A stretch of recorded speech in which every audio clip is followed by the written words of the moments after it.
Hey everyone, welcome back to my YouTube channel. My name's Amanda, and let's do life together. So let's be real for a second. Let's be vulnerable. Let's get deep here. I struggle with mental health, particularly anxiety and depression. And let me tell you, girl, it can be awful. It can be so difficult to do stuff. It can be hard to get out of bed. It can be hard to manage sometimes. I feel like I go crazy half the time. It's not good. But at the same time, I am also learning how to manage my mental health and not let it define me or control me.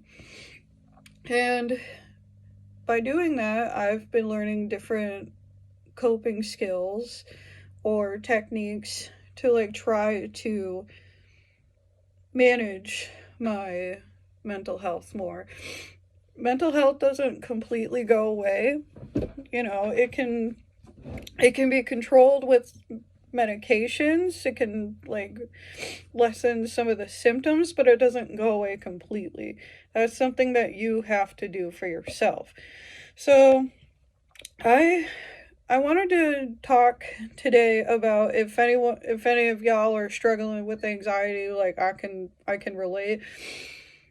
There I want to teach you some coping skills that maybe I've learned that you could practice, or if there's something else that might work better for you, let me know in the comments, cuz it's important to keep this under control and not let it control you, but you take control of your mental health.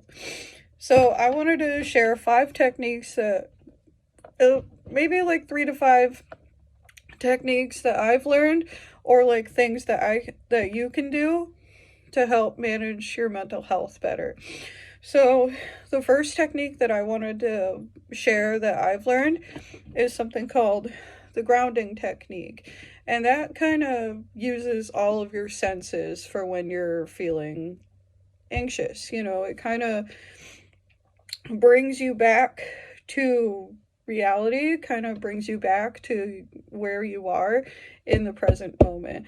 So, kind of for example, kind of something like that is 5 things you see, 4 things you hear, 3 things you can touch, 2 things you can smell, and 1 thing you can taste. And it doesn't have to be that exact way every time. You can always change the senses and switch it up to make it your own. But that's something that could help you if you're facing a panic attack, or if you're facing an anxiety attack, to just kind of ground yourself, look at your surroundings, and see what's in front of you, and something that you can physically touch and see, and it gives you a sense of, okay, I'm here, it's okay.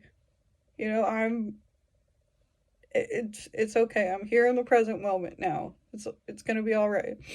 The second thing, and this is obviously duh, girl, we do this every day. This ain't rocket science, but it's called breathing. And you're just like, Amanda, we do that every day. It is easier said. It's like, girl, what the heck is breathing gonna do? I breathe every day. It's like, I am the champion of breathing. It's like, girl, you crazy. How is breathing gonna help? Trust me, breathing does help. And I know it's easier said than done, but trust me, breathing can definitely help you. It can make your body feel calmer. It can make your mind more at ease. It can help regulate your emotion and how you're feeling. So just kind of taking in deep breaths through your nose and breathing out through your mouth, it can definitely relax your body and your mind, and just kind of calm your senses and calm how you're feeling at that time. And I know it's kind of hard to breathe, to find time to breathe if your schedule is so busy. But maybe try doing like just short little breathing techniques, or just breathe for like maybe like 10-15 seconds if you can. Just take a couple deep breaths to get yourself back to where you are. And trust me, you're gonna feel good. So the third thing is just, I know this might not really sound like a coping mechanism, but it kind of is, but just try finding things that you enjoy doing, which doesn't really seem like it's a coping mechanism, but trust me, it is. For example, some things that I like to do when I'm feeling anxious and my mind is just racing like miles and miles and miles a minute, I like to do puzzles because it helps like me focus on one task and I'm doing something rather than just wallowing in my thoughts and wallowing in my anxiety and just worrying about everything. I can focus on the task at hand, and it gives me something to do. Or if puzzles aren't your thing, you can do anything you want. You could do video games, you could go for a walk, you could like cook or bake something, you could read a book. Whatever brings you joy, that can be used as a coping mechanism to help relieve your anxiety and just focus on something else. Don't let it distract you though from everything like that you have to do, but it can be an effective way to help manage some of your anxiety. Another thing, if you can't really talk about how you're feeling, write it down. Writing in a journal and writing your thoughts out can be very liberating for you because you don't know how to say it out loud. Write it down. Just go to town. Write down whatever is on your mind. Write a freaking novel. You can publish it to the New York Times and then make millions of money. Like, leave that dead end job and be like, girl, peace out. I don't need this job anymore. I got a whole book. Like, write it down. If you see what you wrote down, it can help you realize, oh, I didn't know this was happening, but it's good that I see it now. It's good that I see what's going on, and it can kind of make you aware of why these patterns of anxiety are happening, or it can just make you feel better knowing that I got all this out of my system. I don't have, not to say that it's like your anxiety is just completely gone, because girl, like, that'd take a miracle from the Lord Jesus Christ himself. Like you would pray like, Lord, take this anxiety, like all this other stuff. And that does help too. But writing it down can just make you feel so much better. It can make you just relieve so much of your thoughts. And it's just good to see what you wrote down. I know this is kind of rambling. Be like, girl, what you talking about? I have an associate's degree in mental health. I know kind of what I'm talking about, okay? I ain't no like professional therapist, I'm not a professional counselor. These are just my things that I've done for myself. I'm not a professional, but I do know some stuff, okay? I got a college education for a reason. The last thing you can do is, just talk to somebody that you're really close to, whether it be a parent, it can be, a friend, it can be a significant other. I know, again, that's easier said than done, but having somebody like just truly listen to you can make you feel so much better. They don't have to respond They don't have to, say anything. It's just knowing that somebody is there to listen to you and to make you feel validated, or you do the same for them. You know, talking goes both ways. If they're struggling with something, make sure that you listen actively. Make sure that you're really taking the time to listen to how they're feeling. And they'll do the same for you. Find somebody that you can really trust and confide in with these feelings. Because trust me, these feelings are scary, and you might feel like you're alone in your anxiety, but you're not alone. Everybody deals with anxiety. I struggle so bad with anxiety. Like, girl, I'm still working through my anxiety. I'm working through it all. But trust me,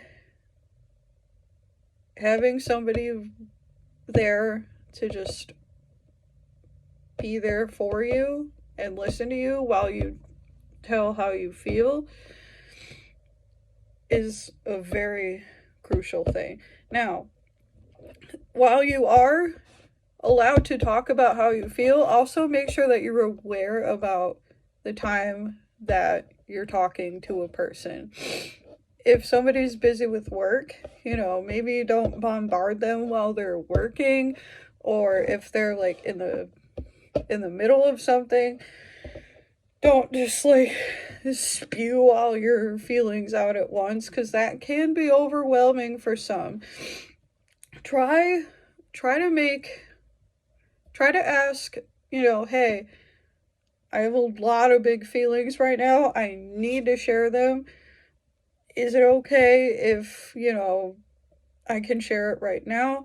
If they don't have the time for it right now, just tell yourself that's okay. They could be like, hey, I'm sorry, I don't have time for it right now. Can we talk about it a different time? Just be like, sure. Cool. And again, that could go back to the other coping mechanism that I was talking about, writing it down. If you don't know what you want to say, like in person, maybe just write it down first and then practice it, and just practice, what you want to say. It doesn't have to be like confrontational, because girl, I am the least confrontational person in the planet. If you look up confrontation in the dictionary, my name's not going to be in there, okay? It could be like some other person, like your grandma or your brother or your dog. Like, who knows? Like, I hate confrontation. I am working on it. I'm working on getting better at it. But, telling your feelings doesn't have to be confrontational. It could just be like just kind of how you're feeling about anything. Maybe just write it down first and get it out on paper first.